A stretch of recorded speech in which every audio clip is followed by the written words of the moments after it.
पूरी दुनिया डर के मारे देख रही थी। जैसे जैसे वर्ल्ड वॉर 2 यूरोप में फैलता गया, यूरोप के कई शहरों में तबाही मची हुई थी और नागरिकों में अफरा तफरी का माहौल था।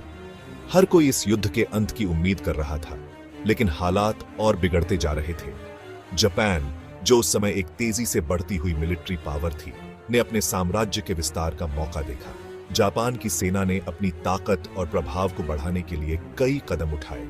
उनकी महत्वाकांक्षाएं बढ़ती जा रही थीं और वे एशिया में अपने प्रभाव को और मजबूत करना चाहते थे। अपनी मिलिट्री महत्वाकांक्षाओं से प्रेरित होकर जापान ने 7 दिसंबर 1941 को पर्ल हार्बर पर अचानक हमला कर दिया, जिससे यूनाइटेड स्टेट्स को युद्ध में घसीट लिया गया। इस हमले ने अमेरिका को चौंका दिया और उन्हें मजबूर कर दिया कि वे युद्ध में शामिल हों। यह हमला जापान की रणनीतिक चाल थी, लेकिन इसके परिणाम बहुत गंभीर थे। इस घटना ने एक महत्वपूर्ण मोड़ दिया, जिसने अभूतपूर्व तबाही का मंच तैयार किया।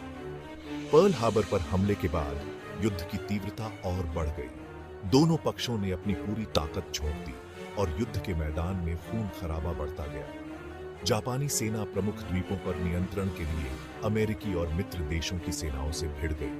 प्रशांत महासागर के द्वीपों पर भीषण लड़ाइयां हुई, जहां दोनों पक्षों ने अपनी पूरी ताकत लगा दी। इन लड़ाइयों में कई सैनिकों ने अपनी जान गंवाई और युद्ध की विभीषिका और बढ़ गई। इस अराजकता के बीच यूनाइटेड स्टेट्स में एक अति गुप्त प्रोजेक्ट पर काम चल रहा था। वैज्ञानिक और इंजीनियर दिन रात मेहनत कर रहे थे ताकि एक ऐसा हथियार बनाया जा सके जो युद्ध का रुख बदल सके। मैनहट्टन प्रोजेक्ट समय के खिलाफ दौड़ रहा था ताकि अकल्पनीय विनाशकारी शक्ति का हथियार परमाणु बम विकसित किया जा सके। इस प्रोजेक्ट का उद्देश्य था एक ऐसा बम बनाना जो युद्ध को जल्दी समाप्त कर सके और दुश्मन को पूरी तरह से परास्त कर सके। वैज्ञानिकों की यह मेहनत इतिहास में एक नया अध्याय लिखने वाली थी। न्यू मैक्सिको के रेगिस्तानों में गहराई में वैज्ञानिकों और इंजीनियरों की एक टीम अथक परिश्रम कर रही थी।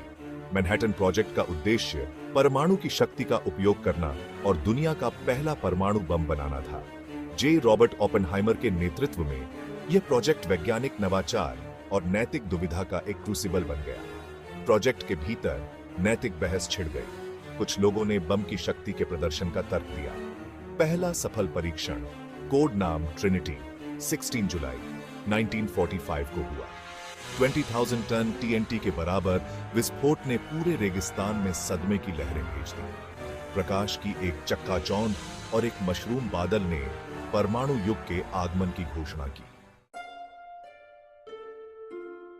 6 अगस्त 1945 को दुनिया हमेशा के लिए बदल गई। यह वह दिन था जब मानवता ने परमाणु युग में प्रवेश किया। एक B-29 बम वर्षक इनोला गे टिनियन आइलैंड से उड़ान भरी, जिसमें एक पेलोड था जो अभूतपूर्व विनाश का कारण बनेगा। इस मिशन का नेतृत्व कर्नल पॉल टिब्बेट्स कर रहे थे। लक्ष्य हिरोशिमा, जिसे इसके सैन्य महत्व के लिए चुना गया था। यह शहर जापान के युद्ध प्रयासों के लिए एक प्रमुख केंद्र था। सुबह 8:15 बजे परमाणु बम, उपनाम लिटिल बॉय, शहर के ऊपर 1900 फीट की ऊंचाई पर विस्फोट हुआ। यह विस्फोट इतना शक्तिशाली था कि इसे मीलों दूर से देखा और महसूस किया जा सकता था। 15,000 टन टीएनटी के बराबर विस्फोट ने 1 मील के दायरे में सब कुछ भाप बना दिया।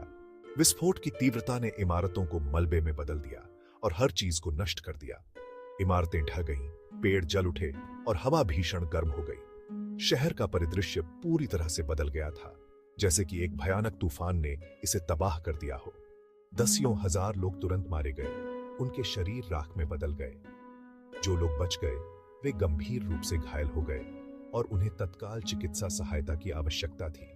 बचे लोगों को जलने, विकिरण बीमारी और मलबे में तब्दील शहर का सामना करना पड़ा। चिकित्सा कर्मियों और स्वयंसेवकों ने तुरंत राहत कार्य शुरू किया, लेकिन तबाही इतनी व्यापक थी कि मदद पहुंचाना बेहद कठिन था। 3 दिन बाद एक और B-29 बम वर्षक बॉक्सकार ने उड़ान भरी, जिसमें फैटमैन नामक एक अधिक शक्तिशाली बम था। मूल लक्ष्य कोकुरा बादलों से ढका हुआ था, जिसके कारण चालक दल नागासाकी की ओर बढ़ गया। 9 अगस्त 1945 को सुबह 11:02 बजे फैटमैन नागासाकी के ऊपर विस्फोट हुआ। 21,000 टन टीएनटी के बराबर विस्फोट ने तबाही की एक लहर फैला दी। इमारतें झपटी हो गईं, आग लग गई और एक विशाल मशरूम बादल आसमान में छा गया।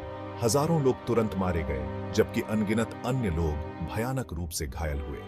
बमबारी ने जापान पर पहले से ही अकल्पनीय पीड़ा को और बढ़ा दिया। बम विस्फोटों के बाद हिरोशिमा और नागासाकी पर एक भारी सन्नाटा छा गया। कभी जीवंत शहर धधकते खंडहर में तब्दील हो गए थे। बचे लोग मलबे से बाहर निकले, उनके शरीर पस्त थे, उनके दिमाग पर निशान पड़े थे। दुनिया ने विनाश की छवियों को देखते हुए भयभीत होकर देखा। मशरूम बादल मानवता की सामूहिक स्मृति में बस गए। हताहतों से अभिभूत चिकित्सा सुविधाएं सामना करने के लिए संघर्ष कर रही थीं। जलने के शिकार मदद की तलाश में सड़कों पर भटकते रहे। भाग्यशाली लोगों को अस्थायी अस्पतालों में शरण मिली, लेकिन कई लोगों के लिए मदद बहुत देर से आई। मशरूम बादलों के फीके पड़ने के वर्षों बाद भी बम विस्फोटों के अदृश्य निशान बचे लोगों को परेशान करते रहे। विकिरण के संपर्क से कैंसर की दर, जन्म दोष और अन्य स्वास्थ्य समस्याओं में वृद्धि हुई। हिबाकुशा के रूप में जाने जाने वाले बचे लोगों को भेदभाव और पूर्वाग्रह का सामना करना पड़ा। विस्फोटों ने मिट्टी, पानी और हवा को रेडियोधर्मी सामग्री से दूषित कर दिया। हिरोशिमा और नागासाकी ने पुनर्प्राप्ति और पुनर्निर्माण की एक लंबी यात्रा शुरू की। युद्ध की राख से वे फिर से उठे, एक और अधिक शांतिपूर्ण भविष्य बनाने के लिए दृढ़ संकल्पित। बम विस्फोटों ने दुनिया को परमाणु हथियारों के भयावह परिणामों का सामना करने के लिए मजबूर कर दिया। विनाश की राख से हिरोशिमा और नागासाकी से शांति का संदेश उभरा।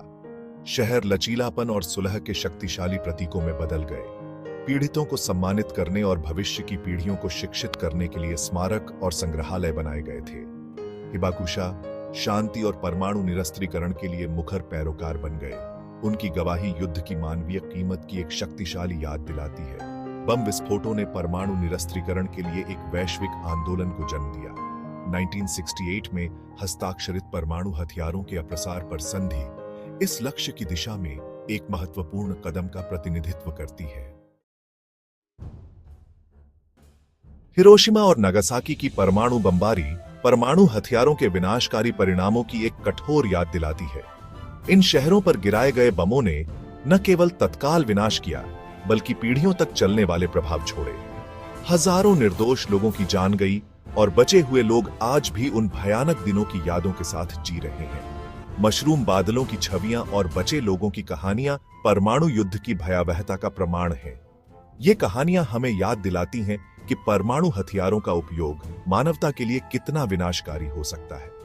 बचे हुए लोग अपने अनुभव साझा करते हैं ताकि दुनिया इस त्रासदी से सबक ले सके और भविष्य में ऐसी घटनाओं को रोक सके। बम विस्फोट हमें परमाणु निरस्त्रीकरण की तत्काल आवश्यकता का सामना करने के लिए मजबूर करते हैं। संयुक्त राष्ट्र और अन्य अंतर्राष्ट्रीय संगठनों ने इस दिशा में कई प्रयास किए हैं, लेकिन अभी भी बहुत कुछ किया जाना बाकी है। हमें यह सुनिश्चित करना होगा कि परमाणु हथियारों का प्रसार रोका जाए और मौजूदा हथियारों को नष्ट किया जाए। संधियों को मजबूत करने और बातचीत को बढ़ावा देने के लिए अंतर्राष्ट्रीय समुदाय को मिलकर काम करना चाहिए। विभिन्न देशों के राजनयिकों को एक साथ आकर इस मुद्दे पर गंभीरता से विचार करना होगा। केवल सामूहिक प्रयासों से ही हम एक सुरक्षित और शांतिपूर्ण दुनिया की ओर बढ़ सकते हैं। शांति की संस्कृति को बढ़ावा देने में शिक्षा महत्वपूर्ण भूमिका निभाती है। स्कूलों और विश्वविद्यालयों में छात्रों को परमाणु युद्ध की भयावहता के बारे में सिखाया जाना चाहिए।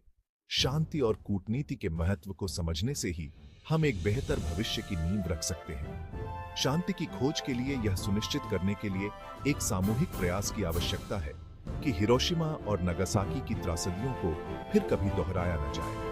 विभिन्न पृष्ठभूमियों के लोग एक साथ आकर शांति मार्च और जागरण आयोजित करते हैं, यह दिखाने के लिए कि हम सभी एक सुरक्षित और शांतिपूर्ण दुनिया की कामना करते हैं। हिरोशिमा और नागासाकी की स्मृति हमें ऐसी दुनिया की ओर ले जाए जहां परमाणु युद्ध की भयावहता इतिहास के हवाले कर दी जाए। इन स्मारकों और संग्रहालयों का उद्देश्य हमें याद दिलाना है कि हमें हमेशा शांति के लिए प्रयासरत रहना चाहिए और यह सुनिश्चित करना चाहिए कि ऐसी त्रासदियां फिर कभी न हो।